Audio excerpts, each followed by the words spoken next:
ಮನೆ ದೇವ್ರಿಗೆ ಪಾಪು ಮುಡಿ ಕೊಟ್ವಿ, ಹಾಗೆ ದೇವ್ ದರ್ಶನ ಕೂಡ ಮಾಡಿದ್ವಿ. ಸೊ ಈ ಥರ ಊಟ ಅರೇಂಜ್ ಮಾಡ್ಕೊಂಡು ಹೋಗಿದ್ವಿ. ಫ್ಯಾಮಿಲಿ ಎಲ್ಲ ದೇವಸ್ಥಾನಕ್ಕೆ ಹೋಗಿದ್ವಿ.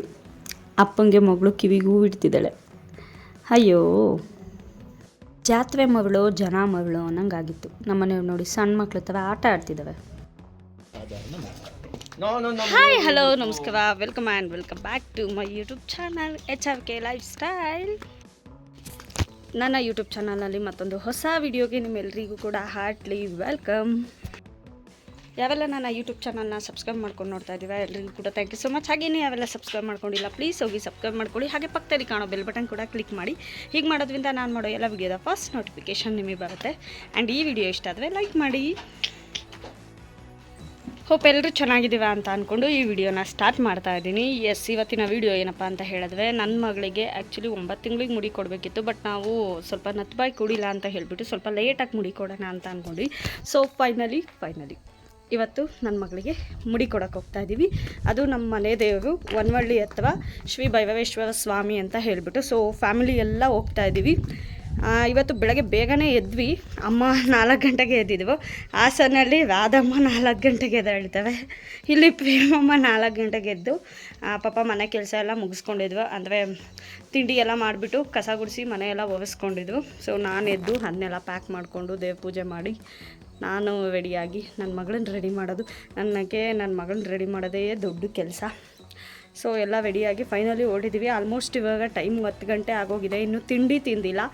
ಅಮ್ಮ ಏನಪ್ಪ ಅಂತ ಹೇಳಿದ್ರೆ, ದೇವಸ್ಥಾನಕ್ಕೆ ಹೋಗೋವರೆಗೂ ತಿಂಡಿ ತಿನ್ನೋಂಗಿಲ್ಲ ಅಂತ. ನಮ್ಮ ರಾಧಮ್ಮನೂ ಹಂಗೆ, ಪ್ರೇಮಮ್ಮನೂ ಹಂಗೆ. ಬಟ್ ನನಗೇನಂಗಿಲ್ಲ. ನನಗೆ ಯಾರೋ ಹೇಳಿದ ಮಾತು ಏನಪ್ಪ ಅಂತ ಹೇಳಿದ್ರೆ, ಚರ್ಮ ತೊಳೆದ್ರೆ ಕರ್ಮ ಹೋಗಲ್ಲ ಅಲ್ವಾ. ಭಕ್ತಿ ಅನ್ನೋದು ಮನಸ್ಸಲ್ಲಿರಬೇಕು. ನಾನು ತಿಂತೀನಿ ಅಂದರೂ ಕೊಡ್ತಾಯಿಲ್ಲ. ಸೊ ಇವಾಗ ದೇವಸ್ಥಾನಕ್ಕೆ ಹೊರಟಿದ್ವಿ, ಬನ್ನಿ ಹೋಗೋಣ. ಹೇಳಿ ಹೆಂಗೆ ಕಲರ್ ಕಾಂಬಿನೇಷನ್ ಅಮ್ಮ. ನಾನು ನನ್ನ ಮಗಳು ಒಂದು ಕಲರ್, ನೀವು ಕರೆ ಕಲರ್. ಹೆಂಗೆ ಕಲರ್?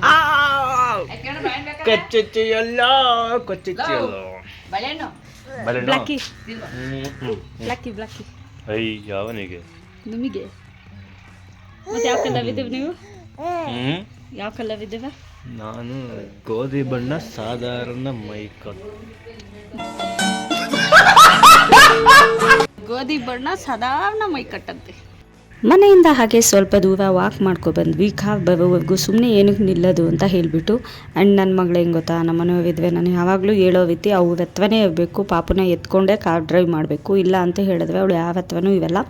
ಆ್ಯಂಡ್ ದೇವ್ರಿಗೆ ಒಂದು ನಮಸ್ಕಾರ ಹಾಕ್ಕೊಂಡು ನಾವು ನಮ್ಮ ಮನೆ ದೇವರಿಗೆ ನಮ್ಮ ಪಯಣನ ಸ್ಟಾರ್ಟ್ ಮಾಡಿದ್ವಿ. ಆ್ಯಂಡ್ ಟೋಟಲಿ ನಮ್ಮ ಫ್ಯಾಮಿಲಿ ಎಲ್ಲ ಹೋಗ್ತಾ ಇದ್ವಿ. ಅಮ್ಮ, ಅಪ್ಪಾಜಿ, ಅಣ್ಣಿ, ನಮ್ಮ ಮನೆಯವರು ಆ್ಯಂಡ್ ನನ್ನ ಮುದ್ದಾದ ಮಗಳು, ಇಷ್ಟು ಜನನು ದೇವಸ್ಥಾನಕ್ಕೆ ಹೋಗ್ತಾ ಇದ್ದೀವಿ. ಮೊದಲು 10 ಊರಿಗೆ ಒಂದು ದೇವಸ್ಥಾನ ಇತ್ತು, ಈಗ ಊರಿಗೆ 10 ದೇವಸ್ಥಾನ ಇದೆ. ಏನು ಅನಿಸುತ್ತೆ ಇದ್ರ ಬಗ್ಗೆ? ಅದ್ರ ಬಗ್ಗೆ ಏನಾಗುತ್ತೆ ಅಂತಂದ್ರೆ, ಜನ ಈಸಿ ಕಲ್ತ್ಕೊಂಡ್ಬಿಟ್ರು.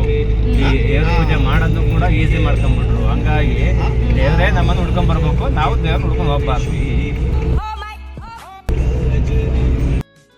ಅಮ್ಮಮ್ಮ ಫೈನಲಿ 1.5 hour ಜರ್ನಿ ಆದಮೇಲೆ ನಾವು ನಮ್ಮ ಮನೆ ದೇವರಿಗೆ ಬಂದ್ವಿ. ಮನೆ ದೇವರಿಗೆ ಬಂದ ತಕ್ಷಣ ತುಂಬ ಜನ ಇದ್ದರು ಅಲ್ಲಿ, ಆಲ್ರೆಡಿ ರೆಡಿ ಮಾಡ್ಕೋತಾ ಇದ್ವಿ. ನಾವು ಹೋಗಿ ಒಂದು ಪ್ಲೇಸ್ನ ಸೆಲೆಕ್ಟ್ ಮಾಡಿಕೊಂಡು ಅಲ್ಲಿಗೆ ನಾವೇನೇನು ತೊಗೊಂಡೋಗಿದ್ವಿ ಅದೆಲ್ಲ ಇಟ್ಕೊಂಡ್ವಿ. ಹಣ್ಣು ತುಪ್ಪ ಮತ್ತು ಕೋಸಂಬರಿನ ಅಲ್ಲೇ ಮಾಡಿದ್ವಿ. ಒಬ್ಬಿಟ್ಟು, ಪಲಾವು, ಮೊಸರನ್ನ ಎಲ್ಲ ಮನೆಯಿಂದ ಮಾಡ್ಕೊಂಡು, ಮನೆ ದೇವ್ರದ್ದು ಜಾತ್ರೆ ಇದೆಯಂತೆ. ಹಾಗೆ ಇನ್ನೊಬ್ಬರು ಯಾರೋ ಅಲ್ಲಿ ಅಡುಗೆ ಮಾಡ್ತಾಯಿದ್ರು. ಪ್ರತಿಯೊಂದು ಸೌಕರ್ಯನೂ ಇದೆ. ಒಂದು ಸ್ಪೂನಿಂದ ಹಿಡಿದು ಚಾಕು, ತುವೆಮಣೆ, ಪಾತ್ರೆಗಳು ಪ್ರತಿಯೊಂದು ಇತ್ತು. ಸೊ ಎಲ್ಲ ರೆಡಿ ಮಾಡ್ಕೊಂಡ್ಮೇಲೆ ಏನು ರೆಡಿ ಮಾಡ್ಕೋಬೇಕಿತ್ತಲ್ವ, ಕೋಸಂಬರಿ ಮತ್ತು ಏನು ಹೇಳ್ತೇವೆ ಹಣ್ಣು ತುಪ್ಪ, ಅದಕ್ಕೆಲ್ಲ ಅಪ್ಪಾಜಿನೂ ಹೆಲ್ಪ್ ಮಾಡ್ತಾಯಿದ್ರು. ನಮ್ಮ ಮನೆಯವರು ಕಾಯಿ ತುರ್ಕೊಡ್ತಾಯಿದ್ರು. ನಾನು ಈರುಳ್ಳಿ, ಮೆಣಸಿನ್ಕಾಯಿ, ಕೊತ್ತಂಬರಿ ಸೊಪ್ಪು ಅದೆಲ್ಲ ಹೆಚ್ಚಿಬಿಟ್ಟು ಹಾಕಿ ಸ್ವಲ್ಪ ಬೇರೆ ಏನಾದ್ರು ಕೆಲಸ ಮಾಡ್ಕೊಳ್ಳೋಣ ಅಂತ ಹೋಗಿದ್ದೆ. ಮಾತೇ ಬರೋಲ್ಲ, ಮಾತೇ ನಿಲ್ಸಲ್ಲ, ಮಾತೇ ಆಡೋಲ್ಲ, ತುಂಬಾ ಮಾತಾಡ್ತಾರೆ.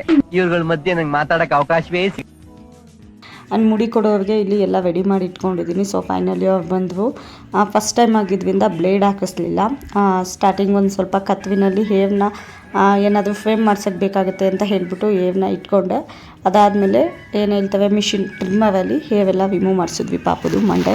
ಮೊದಲೆಲ್ಲ ಬ್ಲೇಡ್ ಹಾಕ್ತಾಯಿದ್ವು. ಬಟ್ ಇವಾಗ ಬೇಡ, ಅವಳು ಪಾಪು ಸಿಕ್ಕಾಬಿಟ್ಟೆ ಅಳ್ಳಾಡ್ತಾಳಲ್ಲ ಅಂದ್ಬಿಟ್ಟು ಟ್ರಿಮ್ಮರಲ್ಲೇ ಮುಡಿ ಕೊಟ್ಟು ಮುಗಿಸಿದ್ವಿ. ಇದೇ ಫಸ್ಟ್ ಟೈಮ್ ಮುಡಿ ಕೊಟ್ಟಿದ್ರಿಂದ ನಮ್ಮ ಮನೆ ದೇವರಿಗೆ ಕೊಡಬೇಕಿತ್ತು. ಹಾಗಾಗಿ ಫ್ಯಾಮಿಲಿ ಎಲ್ಲ ಹೋಗಿ ಮನೆ ದೇವರಿಗೆ ಮುಡಿ ಕೊಟ್ವಿ. ಪಾಪ ನನ್ನ ಮಗಳು ಸಿಕ್ಕಾಬಟ್ಟೆ ಏನು ಅಳ್ಳಿಲ್ಲ. ಅಪ್ಪಾಜಿನೂ ಕೂಡ ತುಂಬ ಗಟ್ಟಿ ಹಿಡ್ಕೊಂಡು ಕೂತಿದ್ವಿ ಪಾಪುನ. ಆ್ಯಕ್ಚುಲಿ ಸೋದವು ಮಾವ ಬರಬೇಕಿತ್ತು, ಬಟ್ ಅವನಿಗೆ ವಜಾ ಕೊಟ್ಟಿರಲಿಲ್ಲ. ಹಾಗಾಗಿ ನಾವೇ ಹೋಗಿದ್ವಿ. ಫೈನಲಿ ನನ್ನ ಮಗಳು ಗುಂಡಮ್ಮ ಆಗೋದ್ಲು. ಗುಂಡಮ್ಮ ಹೆಂಗೆ ಅಂತ ಹೇಳಿದ್ವಿ, ರಜನಿ ಸರ್ದೊಂದು ಕಾಮಿಡಿ ಬರುತ್ತಲ್ಲ ಹಂಗೆ. ಟಮಟದ ಆರತಿ ಕೂಡ ತೊಗೊಬಂದಿದ್ವಿ ದೇವಿಗೆ ಬೆಳಗಕ್ಕೆ ಅಂತ ಹೇಳಿ, ಅದನ್ನೆಲ್ಲ ರೆಡಿ ಮಾಡ್ಕೋತಾ ಇದ್ವಿ. ಇಲ್ಲಪ್ಪ ಮಗಳು ನೋಡಿ ಕ್ಲಿಪ್ಪಿಂಗ್ಸ್ ಎಲ್ಲ ತಗೋತಾ ಇದ್ದಾವೆ. ಅದೆಲ್ಲ ಆದಮೇಲೆ ಪಾಪುಗೆ ಸ್ನಾನ ಮಾಡಿಸಿ ಹೊಸ ಬಟ್ಟೆ ಹಾಕಿದ್ವಿ. ಅದಾದಮೇಲೆ ನಾವು ಏನೆಲ್ಲ ಫಲಾಹಾರ ಮಾಡಿದ್ವಿ ಅಂದರೆ ಕೋಸಂಬರಿ ಆಗಿರ್ಬೋದು, ಹಣ್ಣು ತುಪ್ಪ ಆಗಿರ್ಬೋದು, ಹಾಗೆ ಮೊಸರನ್ನ ತೊಗೊಬಂದಿದ್ವಿ ಮತ್ತು ಟಮಟದ ಆರತಿ ತೊಗೊಬಂದಿದ್ವಿ. ಎಲ್ಲನೂ ತೊಗೊಂಡು ದೇವ್ರ ಹತ್ರ ಹೋದ್ವಿ. ನಮ್ಮ ಮನೆ ದೇವ್ರ ಗುಡಿ ಒಳಗೆ ಹೋದ್ವಿ. ನಾವು ಪ್ರತಿ ಸಲ ಹೋದಾಗ ಒಬ್ಬರು ಪುರೋಹಿತರು ಇರ್ತಾಯಿದ್ರು. ಅವರು ನಮಗೆ ಪರಿಚಯ ಇದ್ದರು. ಇವರು ಹೊಸ ಪುರೋಹಿತರು. ಪೂಜೆ ಎಲ್ಲ ಚೆನ್ನಾಗಾಯಿತು. ನನ್ನ ಮಗಳು ಗಂಟೆ ಹೊಡಿಯೋಕ್ಕೆ ಅಂತ ಟ್ರೈ ಮಾಡ್ತಾಯಿದ್ರು. ಅಪ್ಪ ಅಂದರೆ ಗೊತ್ತಲ್ವಾ ಹೆಣ್ಮಕ್ಳಿಗೆ, ಅಪ್ಪ ಅಂದರೆ ಕನಸು, ಅಪ್ಪ ಅಂದರೆ ಜೀವ.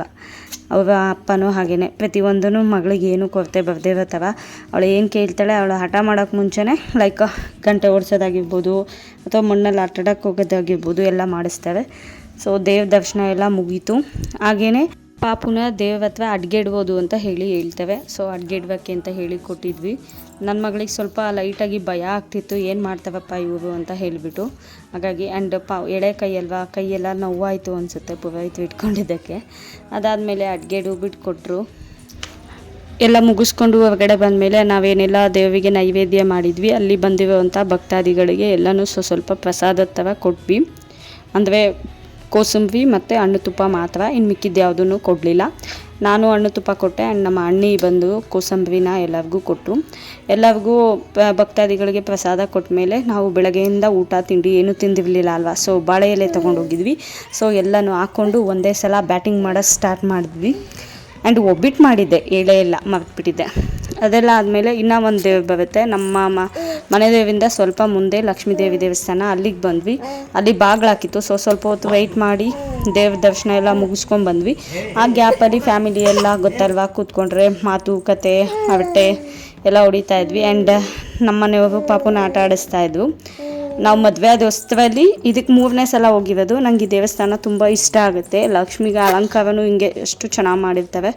ಅದೆಲ್ಲ ಆದಮೇಲೆ ಕೊನೆಗೆ ಪುರೋಹಿತರು ಬಂದರು. ಸ್ವಲ್ಪ ಹೊತ್ತಾದಮೇಲೆ ಒಂದು ಹಾಫ್ ಆನ್ ಅವರ್ ಆದಮೇಲೆ ನನ್ನ ಮಗಳು ಎದ್ದು ನಿಲ್ಲೋಕ್ಕೆ ಟ್ರೈ ಮಾಡ್ತಿದ್ದಾವೆ. ಅದೊಂದು ಖುಷಿ ಪಡೋ ವಿಷಯ. ಈಗ ಒಂದು 15 ಡೇಸಿಂದ ನಿಧಾನಕ್ಕೆ ಎದ್ದು ನಿಂತ್ಕೋತವೆ. ಬಟ್ ಈಗ ಒಂದು 2-3 ಡೇಸಿಂದ ತುಂಬ ಚೆನ್ನಾಗಿ ಎದ್ದು ನಿಲ್ತಾ ಇದ್ದಾವೆ. ಅದಾದಮೇಲೆ ದೇವ್ರ ಪ್ರಸಾದನ ಕಿವಿಗಿಟ್ಟಿದ್ದೆ. ನನ್ನ ಮಗಳು ನನ್ನ ಕಿವಿಗೆ ಇಟ್ಟಿದೀಯ ಪಾಪ, ನಿನ್ನ ಕಿವಿಗೂ ಇಟ್ಕೊ ಅಂತ ಕಿವಿಗೆ ಇಡ್ತಾಳೆ. ಮತ್ತೆ ತೆಗೆದು ಈ ಕಡೆ ಕಿವಿ ಒಳಗೆ ತುರ್ಕಕ್ಕೆ ಹೋಗ್ತಾಯಿದ್ಲು. ಅದೊಂಥರ ಎಲ್ಲ ಚಂದ ಅಲ್ಲ ಮೆಮೊರಿ. ಅದನ್ನು ಕೂಡ ವಿಡಿಯೋ ಕ್ಲಿಪ್ಪಿಂಗ್ ತೊಗೊಂಡಿದ್ದೆ. ಕೋಇನ್ಸಿಡೆಂಟೋ ಲಕ್ಕೋ ಗೊತ್ತಿಲ್ಲ. ನಾವು ಲಾಸ್ಟ್ ಇಯರ್ ಬಂದಾಗಲೂ ಇಲ್ಲಿ ಜಾತ್ರೆನೋ ಉತ್ಸವನೋ ಏನೋ ನಡೀತಿತ್ತು. ಸೊ ಈ ವರ್ಷ ಬಂದಾಗಲೂ ಉತ್ಸವ ಇದೆ. ಜನ ಮಗಳು ಜಾತ್ರೆ ಮಗಳು ನನಗೆ ಸಿಕ್ಕಾಬಿಟ್ಟೆ ಜನ ಅಂದರೆ ಜನ ಇದ್ದರು. ದೇವ್ರ ದರ್ಶನ ಮಾಡೋಕ್ಕಾಗಲಿಲ್ಲ. ಬಿದ್ವೆಗುಡಿ ಅಮ್ಮನ ದೇವ್ರ ನೋಡೋಕ್ಕೇ ಒಂಥರ ಚಂದ, ಪಲ್ಲಕ್ಕಿ ಮೇಲೆಲ್ಲ ಕೂರಿಸಿರ್ತಾರೆ. ಬಟ್ ಒಳಗೆ ಹೋಗೋಕ್ಕೆ ಅದೃಷ್ಟ ಇರಲಿಲ್ಲ. ಈ ಸಲ ಸಿಕ್ಕಾಬಟ್ಟೆ ಜನ ಇದ್ದರು. ಪಾಪು ಬೇರೆ ಇದ್ವಲ್ವ, ನಾವು ಕ್ಯೂ ನಿಂತ್ಕೊಂಡ್ರೆ ಆಗೋದಿಲ್ಲ ಅಂತ ಹೇಳಿಬಿಟ್ಟು ಹೊರಗಡೆನೇ ಪೂಜೆ ಮಾಡ್ಕೊಂಡು ಬಂದ್ವಿ. ಅದಾದಮೇಲೆ ಬಿದ್ವೆಗುಡಿ ಅಮ್ಮ ದೇವಸ್ಥಾನದ ಪಕ್ಕ ಇನ್ನೊಂದು ಟೆಂಪಲ್ ಇತ್ತು, ಅಲ್ಲಿಗೂ ಹೋಗಿ ಬಂದ್ವಿ. ಜನ ಅಂದರೆ ಜನ ಜಿಗಿ ಜಿಗಿ ಜಿಗಿ ಅಂತ ಇದ್ದರು. ಈ ಬಿಸಿಲಲ್ಲಿ ಆ ಜನಕ್ಕೆ ಅಪ್ಪ ಸುಸ್ತಾಗಿ ಹೋಗ್ಬಿಡ್ತು. ಎಷ್ಟೊತ್ತಿಗೆ ಮನೆಗೆ ಹೋಗ್ತೀವಪ್ಪ ಅನ್ನಿಸ್ಬಿಟ್ಟಿತ್ತು ನನಗಂತೂ. ದೇವ್ರ ದರ್ಶನ ಎಲ್ಲ ಮುಗಿಸ್ಕೊಂಡು ಅಂದಿವೆ. ಅಲ್ಲಿ ಅಪ್ಪಾಜಿ ಫ್ರೆಂಡ್ ಮನೆ ಇತ್ತು, ಅವರು ಬರಲೇಬೇಕು ಅಂತ ಹೇಳಿದ್ವಿ. ಅವರು ಎಲ್ಲೂ ಜಾತ್ರೆ ಇದ್ದಿದ್ದರಿಂದ ಸೊ ಅಂದಿವಿ. ಹಂಗೆ ಹೋಗ್ಬಿಟ್ಟು ಅವ್ರಿಗೆ ಒಂದು ವಿಸಿಟ್ ಕೊಟ್ಟು ಮಾತಾಡಿಸ್ಕೊಂಡು ಅಲ್ಲಿಂದ ವಾಪಸ್ ನಮ್ಮ ಮನೆಗೆ ಬಂದ್ವಿ. ನಮ್ಮ ಮನೆಯವ್ರು ನೋಡ್ಬೋದು, ಚಿಕ್ಕ ಮಕ್ಳು ಥರ ಮಕ್ಳ ಜೊತೆ ಬ್ಯಾಟು ಬಾಲು ಆಡ್ತಾಯಿದ್ವು. ದೇವ್ರ ದರ್ಶನ ಫ್ರೆಂಡ್ ಮನೆ ಎಲ್ಲ ಮುಗಿಸ್ಕೊಂಡು ನಾವು ನಮ್ಮ ಮನೆಗೆ ವಾಪಸ್ ಬಂದ್ವಿ. ಇದಾಗಿತ್ತು ನನ್ನ ಇವತ್ತಿನ vlog. Thank you so much for watching with lots of love. ಮತ್ತು ನೆಕ್ಸ್ಟ್ ವೀಡಿಯೋದಲ್ಲಿ ಸಿಗೋಣ. ಅಲ್ಲಿವರೆಗೂ take care, bye, love you all and don't forget to subscribe the channel.